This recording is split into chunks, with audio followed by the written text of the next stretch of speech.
Hi, everyone. Welcome to the Reapparition Journal Podcast, where we explore the intersections of medicine, narrative, and the human experience. I'm your host, Taruni, and today I'm incredibly honored to be joined by Dr. Rebecca Brendel. Dr. Brendel is a psychiatrist and legal scholar at Harvard Medical School. She serves as director of the for Bioethics at Harvard Medical School, the director of law and ethics at the Center for Law, Brain, and Behavior at Massachusetts General Hospital, and is uniquely trained as both a physician and a lawyer, bringing a distinctive perspective to the intersection of medicine, ethics, and the law. Her work focuses on complex issues such as decision-making capacity, forensic psychiatry, and the role of clinicians within legal and institutional systems. She has also served as president of the American Psychiatric Association and is a national leader in psychiatric ethics and professional responsibility. Her work engages with some of the most complex questions in medicine. How do we make decisions about patients, how we understand the responsibility in the context of mental illness, and how clinicians operate within broader institutional and legal systems? Dr. Brendel, thank you so much for being here. It is truly a pleasure to have you. Thanks, Taruni, and thank you for the gracious introduction. I'm not sure I can live up to that with anything else I have to say now. It's really an honor. So to start, I'd love to begin with your own journey. Can you talk a bit about your path into bioethics? What brought you to where you are now? What sparked your interest in the intersection of medicine, ethics, and law? Well, like so many of the people who we've read about together in our bioethics course, I really stumbled into bioethics. I came from a family that made its way through medicine and taking care of others. And so that was very much part of the kinds of commitments and interests I grew up with. But when I got to college and I started out on my pre-med journey, I, along the way, took a course in political philosophy and started studying liberal arts in a way that combined with the kinds of things that were happening in society really pushed me towards what we now call bioethics, but at the time was really a fledgling field of its own. And the kinds of questions that were coming up in the late 80s, early 90s, during the time I was in college were around, should we have a national health plan? And different iterations of the Clinton health plan, and how should we think about health vis-a-vis other goods in society? And that really set the framework for asking big questions that ultimately led me to bioethics. It's awesome. Thank you. And I think since we've kind of talked about bioethics a bit in the macro sense, I wanted to come down a bit to the micro narrative scale of things, which feels especially important in psychiatry as well. So in high stakes situations like decisions or capacity or treatment, how can patient narratives be meaningfully incorporated rather than overshadowed or maybe used in a complementary way by with diagnostic or institutional frameworks?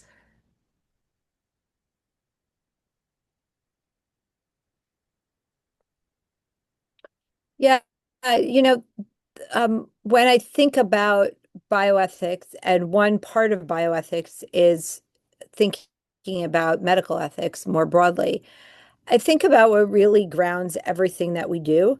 And it's really, if you sort of open up the AMA Code of Medical Ethics, section 1.1.1, the foundational first part, right, is about the patient-doctor relationship. And I think that's where it all begins, because to flow out from all our different kinds of responsibilities and all the ethical challenges we come to, really where it is centers with the patient. And so we haven't always gotten that right as a field, right? And certainly now we're in a better position to do that because the power imbalance of an information gradient has really come down even just in the past almost 30 years since I started medical school. So I think that narrative has to be centered for individual patients. And then when we think at a broader scale, I think the project of bioethics for you and your generation is really going to be how to embrace distinctive narratives in a way that the structures that we build and the questions that we ask uh, take into account distinctions and differences and celebrate them, not see them as an impediment to try to do things the way we've always done them. Thank you so much. That's a really helpful framing of how we approach bioethics through narrative. So I want to now turn to questions of responsibility, especially when mental illness affects behavior. And so when mental illness affects behavior, families often struggle with questions of responsibility and blame. And so how can clinicians better help patients and families navigate that tension? And how do we, broadly speaking, navigate the line between explaining behavior and assigning responsibility? Well, if I had an answer to that question, neither of us would be here, right? We'd be tackling greater things of cosmic proportions. Um, I, I think that this is one of the key challenges, right, in how we approach people, right, who are suffering with the symptoms or experiencing the symptoms of mental illness. There's both a sense that we can't separate out the illness from the person, but we also can't define the person by the illness or the symptoms of the illness that they're experiencing. And one of the real challenges in all of this is understanding that there's a complex interaction and a continuum of what happened before someone experienced symptoms of an illness, during, after, and maybe in a period, if it's since so many mental illnesses are episodic, what happens in between those periods of acute symptoms. So most mostly what we have to avoid is essentializing one of those periods of time versus others. And really coming forward and engaging with ourselves and the people we care about, and the people who care about them, in a dialogue that both respects what we know to be true of individuals who are experiencing acute symptoms, um, and also what we know to be in question, whether or not we know the answer. And that's really hard. So, as a clinician, creating a space to be able to talk about what's happening and really do the work of clinical care, which is essentially in some ways how we think about the work we do in bioethics, but is to lay out, right, what we know, what we don't know, and within that, find the best solution or the best approach or the best intervention that we can not only live with, but we think on balance accomplishes the most and sacrifices the least. And that's not always an easy thing to do. It takes time. It takes compassion. It takes humility. But if we really want to live up to our responsibility, that's where we have to start.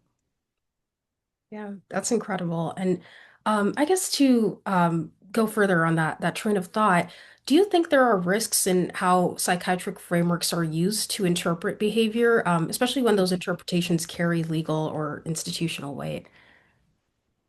Yeah,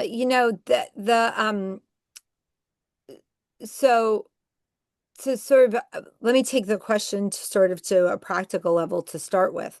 The challenging thing about a psychiatric illness, or is, unlike most medical illnesses, although we know the brain and the body are connected. So any serious medical illness can cause changes in one's affect or behavior or thinking.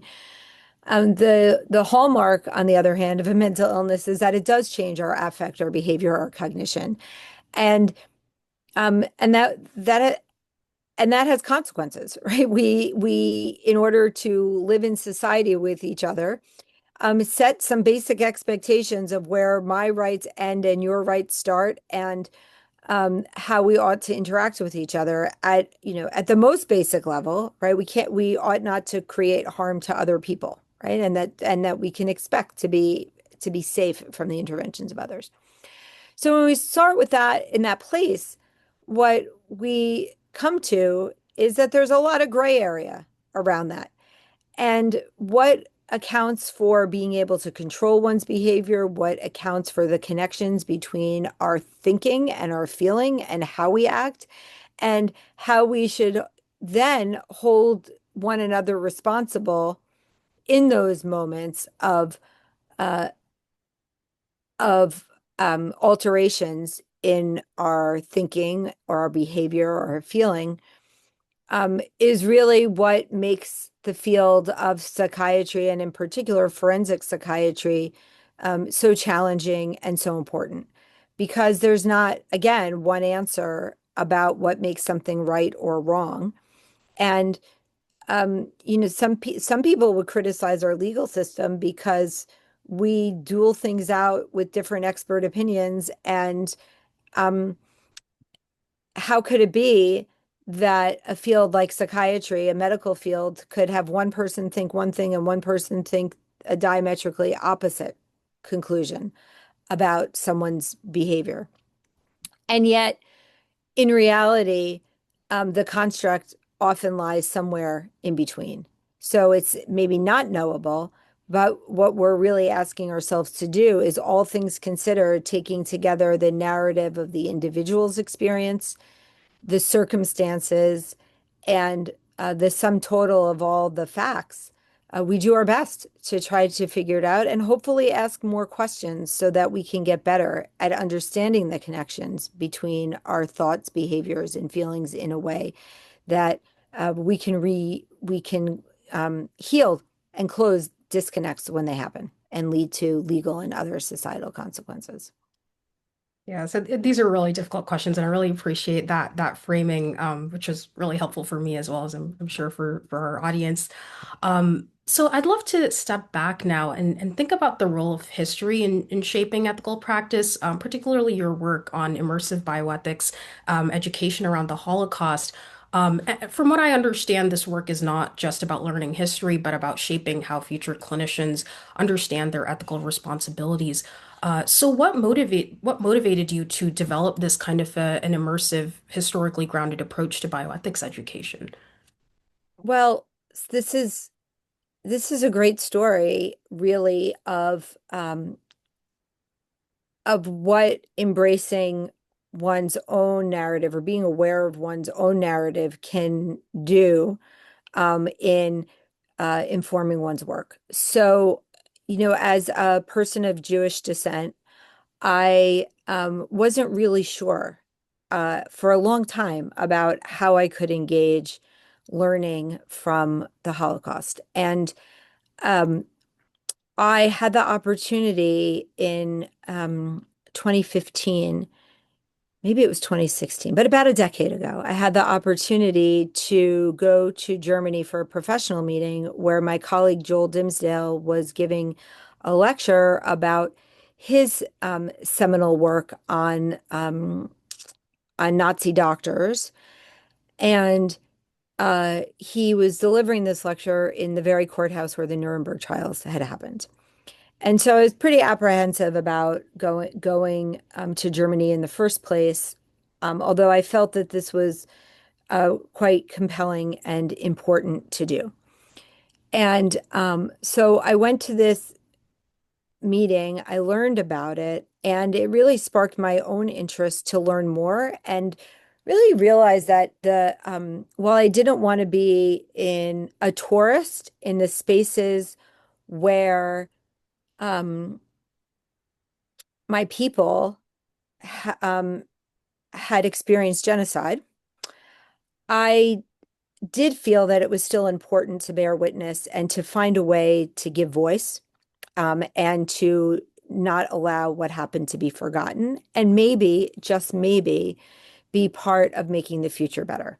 And so it started for me really what's now been a journey of discovery, not particularly planful in the beginning, that ended with fostering this very deliberate work with colleagues in the US and Poland and Israel around understanding the participation of physicians in the atrocities of the Holocaust. And so I and from that, really through it, it resonated with for me and with me on so many different levels because one of the things that we can do as professionals, right, is remain the people who we are, but uh, but look through the lens of our responsibilities to others. And for me, that responsibility was really profound, right? And is really profound. It's not just about a responsibility to do better for myself and for medicine in the future and understand how to teach ethics, which is certainly something I've committed a good amount of my professional career to, but also to those who were victims, those who suffered, those who didn't have a voice themselves to assert their own humanity. And that's really spread in a way, in a good way. I think because it's been so authentic, because it's come from uh, a labor of deep responsibility and personal resonance and narrative. Others have responded. So we've now been able to put on a conference in Poland for quite a number of years and counting. I can't take credit for this. This is really my colleagues who generously invited me into work they had been doing for much, much longer, but also begin to create community and connection and think about not just remember so we don't go back and we better ourselves, but also to imagine what a future could be like and how our profession of medicine could really stand up to tyranny as opposed to collude in perpetrating it. Yeah, I mean that's like really inspiring how you've translated this deep community history into um sort of learnings for the next generation so we don't repeat these same mistakes again. And so when students engage directly with this history, what kinds of ethical insights or shifts do you see that might not emerge in a traditional curriculum? Well, for me, I think the most important lesson is how fragile we are. I don't mean how fragile we are because in terms of um, our uh, our biology, but how fragile we are in terms of our humanity. And so it's very, very easy to say that people who committed atrocities were all evil people. And certainly there are some people who it's hard to ever imagine another way. But for the average person, right, we have to take into consideration the fact that we are uniquely influenced by the circumstances in which we find ourselves. So I'll say that, being part of this work led me to question some of the actions that I had taken or didn't take, right? So we knew, for example, that um, there were significant medical needs at our southern border back in the late um, uh, 2010s, right? And so um, I nobody was going to threaten my life or limb to go be part of helping or to volunteer um, in, in these circumstances. And yet I still never managed to get there. Now, I could say that's because I had children at home. Sure, that's true. It's because I had a job. I had other things going on. But that was um, one of the times at which I really called upon myself to say, not only when do I not act, which certainly is not obligatory, but it's certainly something that um, we would hope to aspire to attending to others in times of need. Um, and then, that was followed on very quickly by a global pandemic that nobody really wants to remember, but profoundly changed us all. And I remember, I'm not an infectious disease doctor. I'm not an intensivist. I'm not even an internist, right? I'm a psychiatrist. And so one of the things that we should have anticipated, but maybe didn't early enough, is that every major global pandemic has had a neuropsychiatric syndrome associated with it, right? So whether, we ultimately um, uh, talk about long COVID, but somewhere in the spring of 2020, April, May, um, it became obvious that there were profound mental status changes and neuropsychiatric sequelae of COVID. And we had this large field hospital and the Boston Convention Center. And my colleagues called to ask if I'd be willing to come see patients. And I had some trepidation about this because even though I was a little bit younger than the average person who was dying of COVID in Boston, the number was awfully close. I still had these kids. I had a lot of people who were depending on me, right? I still do have my kids. That sounded so they're wonderful. So anyway, if they listen to this, they should know that I didn't take this decision lightly, right? So my family who was depending on me, I certainly had competing responsibilities.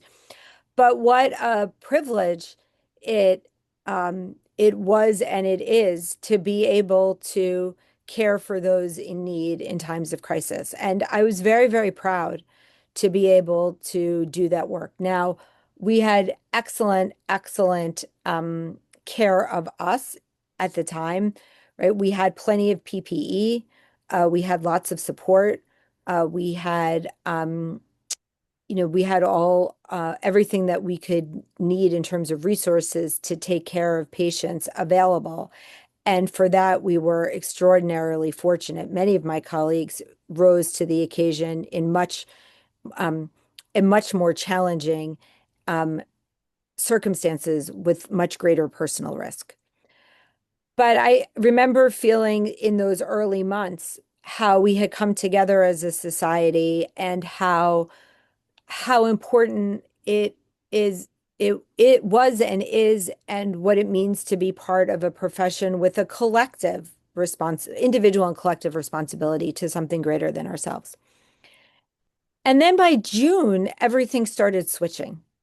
So we went, I didn't even ask to get hazard pay of any kind. It never occurred to me that I should. We were told everything would be protected. We went back to work, and by June, our pension benefits were cut by the hospital because the hospital was in financial crisis. It was a hospital sitting on a very substantial net worth, a nonprofit institution, and then society started kind of shifting, right? And we see that continuing now with a real discrediting of the scientific basis of some of our greatest public health interventions, directly coming from, I think, in some ways, skepticism about how the country managed COVID and COVID vaccines. But all of which is to say that what I've come to see in all of this is how fragile all of it is, both in terms of our profession and our place in society, and also our own individual responses. So, times when I could step up and couldn't step up, but then also the erosion that's happening now, following on from that, in terms of trust in science, trust in medicine, how we care about each other as humans, um, and uh, and the history of how physicians were early adopters of National Socialist ideology, far beyond any other profession, and how intertwined um, politics and medicine should have been a cautionary tale. Perhaps I didn't learn enough from my work because I didn't anticipate that it would go this way. And not to draw parallels because there are so many differences, but just to say that this work is important because everything that we do, um, everything that we do as people and as professionals is susceptible to the influences of the world that we find ourselves in, and how we decide to stand up versus not. Um, is critically important. How do we maintain our convictions and our conscience and act with courage, but not act in ways that cause harm? I'm energized. I could share with you, I learned at a recent AMA meeting that 61 physicians are running for one or the other houses of Congress.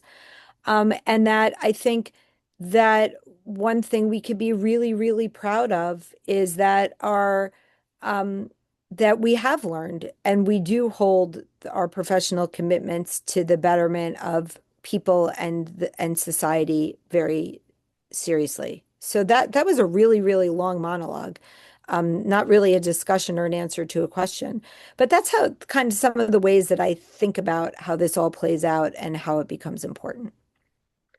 Yeah, no, I think that message of hope at the end is very inspiring that we are kind of, getting somewhere through our efforts in medical education and public health.